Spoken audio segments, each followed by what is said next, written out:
Welcome back, everybody, to another deep dive. This time, we're going electric.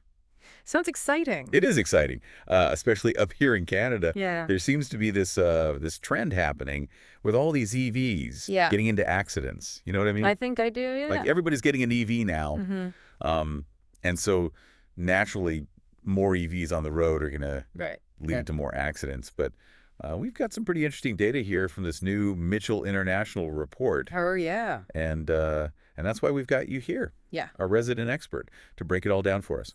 Well, it really does feel like things are changing with more and more EVs on the road. It really does. I mean, just look at the numbers. Yeah, so this report's saying that in 2024, collision claims for like repairable BEVs went up by 34%. Wow. That's huge. That's a lot. Yeah.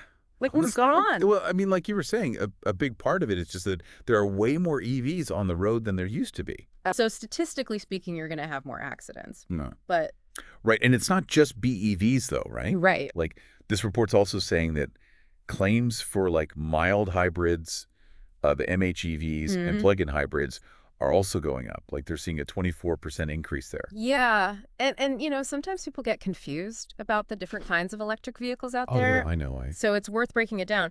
You've got your BEVs, right? Okay. Those are the pure electric ones. They run only on electricity, no gas tank. Gotcha.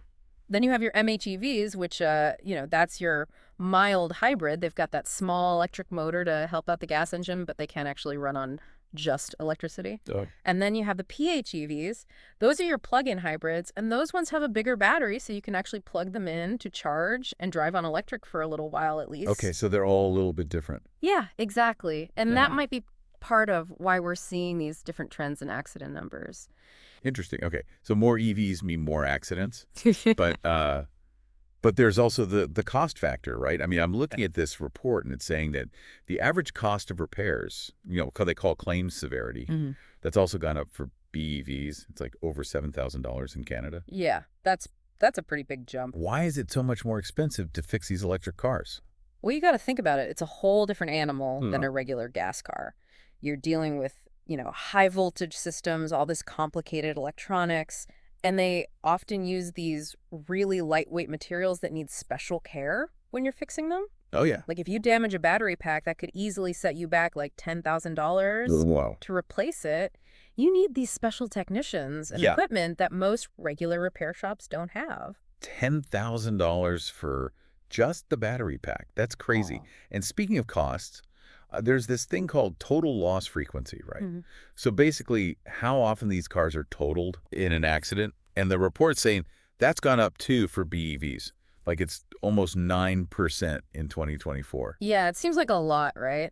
But it's not necessarily just an EV problem. Okay. The report's pointing out that vehicle values in general have been going down. And there was this big surge in catastrophic claims in like the second half of 2024.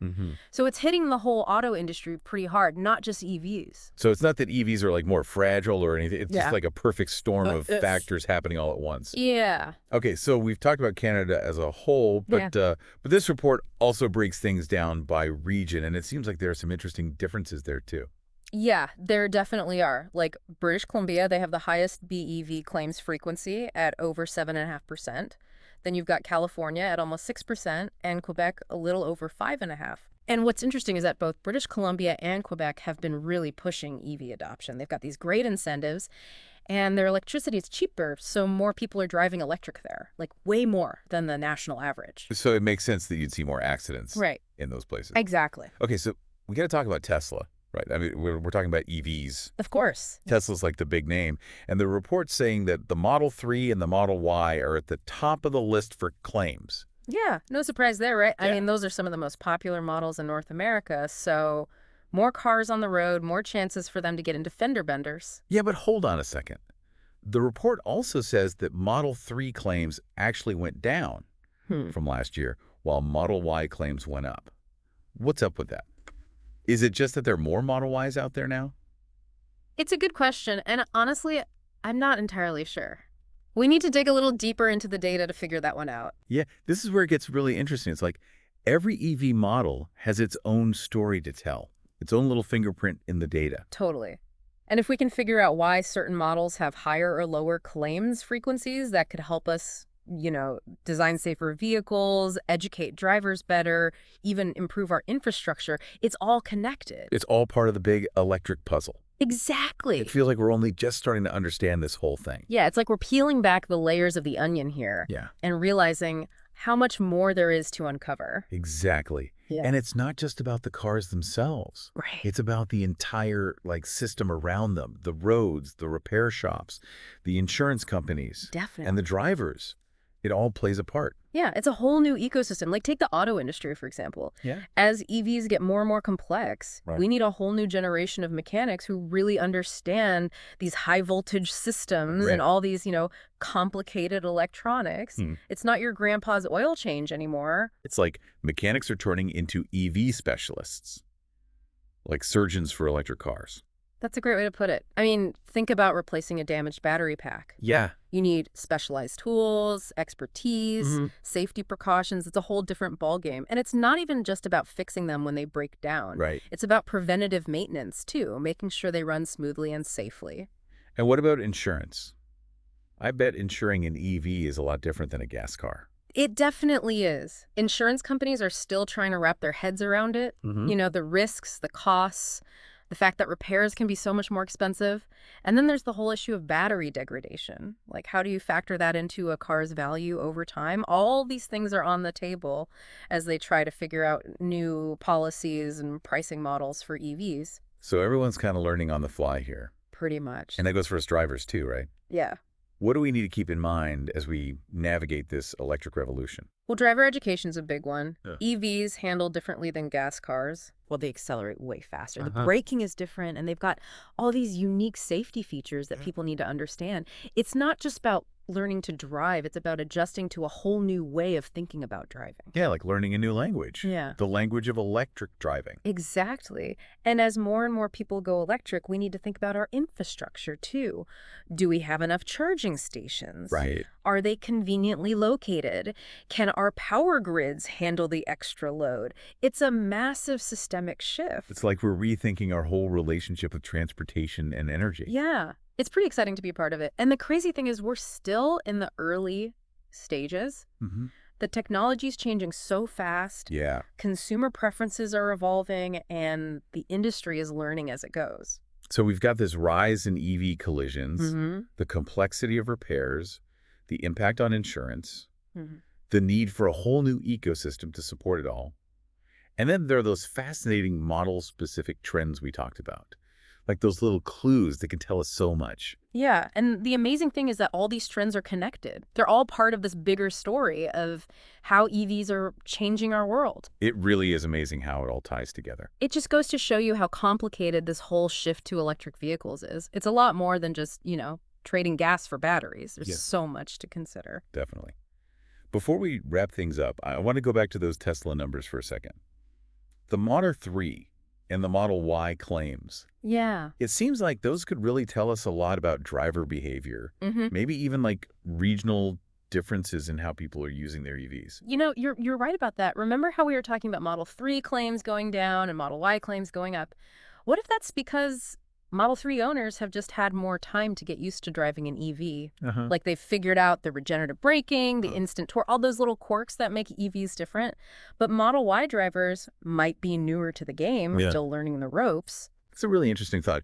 Makes me wonder what other things could be affecting those model-specific trends. Like maybe the types of roads people are driving on. Yeah. Are Model Ys more popular in areas with lots of highways where speeds are higher and maybe accidents are more serious? That's a great question. And it just shows you how much we still need to learn. Like, imagine if we had data about where those accidents were happening, the types of roads, the speed limits, even the weather conditions. Right. We could get such a clearer picture of how EVs are actually performing out there in the real world. It's like we're EV detectives trying to solve the mystery of electric car crashes.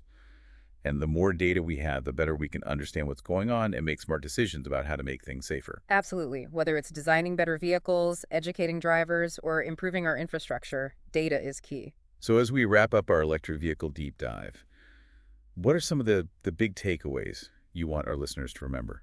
Well, first off, EVs are here to stay. No doubt about it. We're seeing more and more of them every day. Definitely. And that means we need to be ready for the challenges and the opportunities that come with them. Yes, collision claims are rising, but that doesn't mean EVs are inherently unsafe. Mm-hmm. It's more about the fact that there are simply more of them on the road now. The repairs are more complicated, Right. and we're all still figuring out this whole new way of driving. It's a learning curve for everyone involved. The drivers, the manufacturers, the insurance companies, even the people making the laws. We're all in this together. Exactly. And that's why research and data analysis are so important. Reports like this one from Mitchell International give us valuable insights that can help us make informed decisions about how to build a safer and more sustainable transportation future. It's like we're building the foundation for a whole new era of mobility. That's a great way to put it. And as we wrap up here, I want to leave our listeners with one last thought. As EVs become more and more a part of our lives, how will our cities and our communities change? How will they change our daily routines? How will all of this impact our relationship with transportation, with energy, with the planet? These are big questions, and the answers are still being written. It's an exciting time to be a part of this transformation, and we hope this deep dive has given you a glimpse into what the future of driving might look like. Until next time, keep those wheels turning and stay curious.